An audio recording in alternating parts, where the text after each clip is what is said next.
Yo, how's it going everybody? You got Sketch here and welcome back to the channel. On this episode we're looking at Taito's time-traveling shoot-'em-up game that was developed by some members of Toaplan shortly after the company went bankrupt in 1994. Today we're checking out Gekirindan, developed and published by Taito, released into arcades in 1995. This will get a conversion port to the Sega Saturn in 1997 that for a long time would be its only home port until Taito Legends 2 Collection released to the original Xbox, Windows, and PlayStation 2, which is the version we'll be looking at today. Before we make that quantum leap, let's catch up on the story. In 3195, time travel has become a reality with the first time machine being manufactured. It is subsequently stolen by an unknown giant mech known only as the Huge Boss. They go back in time and proceed to rewrite history throughout the ages with only a band of generational pilots to combat its ambitions. Their mission is to recover and shut down the time machine and serve up an intergalactic smackdown to the Huge Boss its grandbots will feel in the future. Gameplay wise, you've got a 2D vertical shoot 'em up where you can choose between 3 craft, the jet, helicopter, and biplane. You can choose between 6 pilots total as you take to the time rifts to stop the Huge Boss. You'll play through 6 stages of mayhem as it bears a similar feel to Toaplan style games. Each craft has a unique shot pattern with its A, B, and C class ships having 2 main weapons in its arsenal.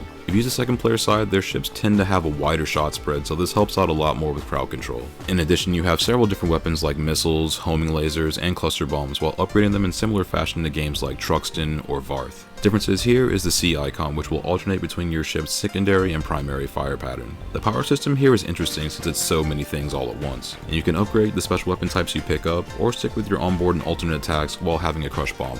Downing enemies will rack up points for extends along with picking up as many medals as you can. While you can respawn where your ship goes down, it does come at the cost of losing all your power upgrades, and if you rinse all your stocks, it's game over or continue. Gekirindan has a single loop, and it's a wrap.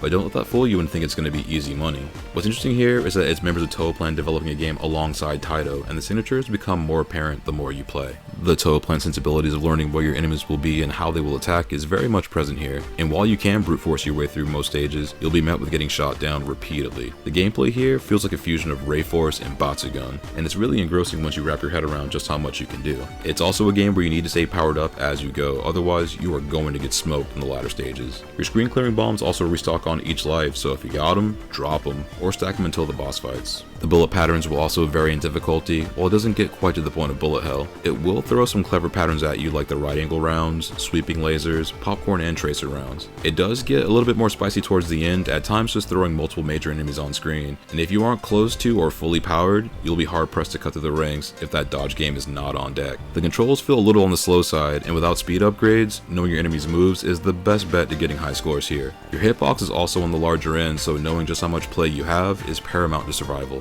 Graphics wise, Gekirindan runs on the Taito F3, also known as Cybercore system board, which Taito began using in 1992, also developing games like Elevator Action Returns, Grid Seeker, and Ray Force for example. The graphics are honestly incredible here, and is very much a high point of Gekirindan. The 32-bit board enables stages to have multiple layers of scrolling and pre-rendered background effects. The rotation and scaling of sprites and environments is pretty sick here, and when you get to the time gauge during each huge boss encounter, it looks awesome each time you jump to the new era. As you venture through each stage, you get a different timeline containing either more grounded enemies or more terrestrial as you journey back from the past. The detail of each stage looks great here with a lot of moving parts and visual effects going simultaneously while not causing a lot of slowdown. The set pieces like the opening stage where the space station rotates in low orbit below you, or the floor panels falling out from under you as you go deeper into the future are some well done set pieces, and is a solid complement to the action unfolding above. Sprites are of various sizes with your craft being a figurative dot on screen compared to the mammoth craft in the boss's fleet. Boss designs are where that Toaplan signature style becomes more apparent considering Batsugun released 2 years prior in 1993. While the pacing isn't quite as fast, it still has some impressive sprite work with each iteration of the Huge Boss and its possessed crafts of the ages. The blip encounter opens up with searchlights casting a shadow before the battle starts, and visuals like these are what make Gekirindan stand out. The interaction between the environments are neat to watch, like the aircraft carrier crashing through segments of highway as it spawns mechanized soldiers into the skies. And each crush bomb, especially the A and C skull fragments, have that Toaplan signature that is as effective as it is flashy. Sprites are also fairly large and detailed, and to have all this running in tandem is a visual feast despite the gameplay being a little bit slower compared to the developer's past work. You also get a couple cutscenes like the game's intro and several ending sequences at the end of each clear. While the initial sequence is the same, once the crafts dock, you get a photo of each pilot. While this is a small difference between the 6 possible endings, this is more incentive to play to try to see them all. The game's intro sequence is also a nice mixture of hand-drawn characters and some polygon graphics reminiscent to the Namco 3D arcade games, and this intro is pretty sick. If you compare this to 1993's Ray Force, which also uses the F3 arcade board, this seems seems a bit subdued considering Ray Force has a steadier clip and seemingly pushed the hardware more. You see a few similar visual techniques used between both games, but aside from the sprites being larger and more detailed, you aren't seeing as much progression with the technology. It's kind of surprising if you think about how these are former Toaplan developers involved, yet they aren't fully taking advantage of the upgraded hardware. Don't get me wrong, it's a good looking vertical shoot 'em up, but it's strange that it doesn't push the envelope a little more than it does. Sound-wise, Gekirindan has some excellent sound work compliments of Zuntata. The soundtrack is essentially several arrangements of one track that I was convinced for a long time was part of one of the Ray's games. Through each time period, the tunes change a bit with a common melody as you battle a huge boss. This has some solid grooves in there, but there's a few that feel just slightly too chill compared to the action happening on screen. The instrumentation and contrast between each stage tune is nice when the energy is matching the action though. As far as in-game audio, you'll hear a lot of sound bites that are familiar to Taito arcade games of the early 90s that cross over into the anime of the time. You get some crispy audio and sinister sounds of each weapon having its own unique audio cues. The explosions of each pilot's crush bomb have a resonant impact that harken back to Trucks and even some of the later Darius games. The audio has a lot of pros, and the only real con I can think of is that the music is often louder than the sound effects. That's just a personal observation though. It's an overall well done composition that carries the action well enough through the game's 25 to 30 minute run.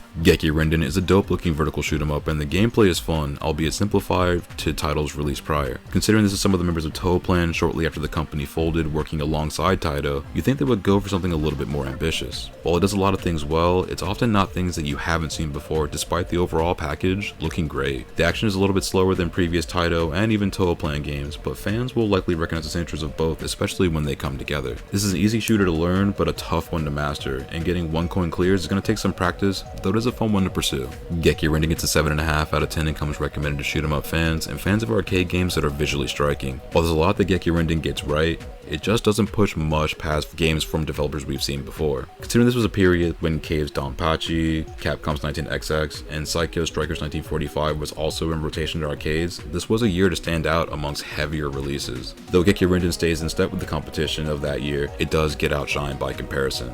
The import Saturn version is currently around $200 for complete copies, and the Taito Legends Volume 2 compilation for the original Xbox and PS2 are about $20 for complete copies, along with a few dozen Taito arcade games. This is a unique game that rides the line of Toaplan and Taito shooters, and is certainly worth checking out if you're into games from either developer. It's a great entry-level shooter that can teach you the ropes, and moving from this to other titles will give players a fair amount of confidence. So if you're into shoot 'em ups and this piques your interest, play it however you can. And I thank you so much for made it this far into the video, and if you found these videos helpful, that's awesome. Glad you use it as a resource. Check back often, we'll have more reviews and commentaries come up in the near future. But until then, take it easy and stay safe out there. I'll see you on the next one.